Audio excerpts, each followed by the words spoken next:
Hello guys! Good morning! So, andito po ako ngayon sa Jensen office ng Unified. So, excited ako sa araw na to kasi marami na naman tayong natulungan na maliban sa akin, kumita at nagbago yung buhay. Excited ako kasi mas marami pa tayong matulungan because of this kind of opportunity.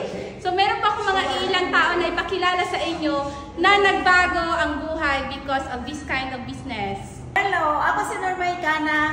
Ano ba ako dati, real estate din ako, tapos nakilala ko ang business way back 2017 at sa Facebook lang, total stranger nakilala ko. So, nagustuhan ko talaga ang business kasi dito, pwede mong gawin ang magiging future ng mga anak mo.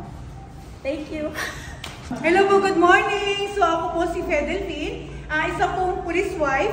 So, nakita ko po yung negosyo way back April 2017. So, isa po akong real estate agent. So, nasigo lang po. Ayan. So, hindi po nadalaw isip at ginawa yung negosyo. So, grabe.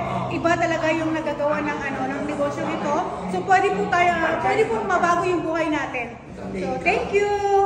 Hi! Good day! I am Glyson Martin Dulian, all the way from Banga, South Cotabato. Isang high school graduate na dating farmer, pero eto ngayon nandito sa office ng Unified Partners Services.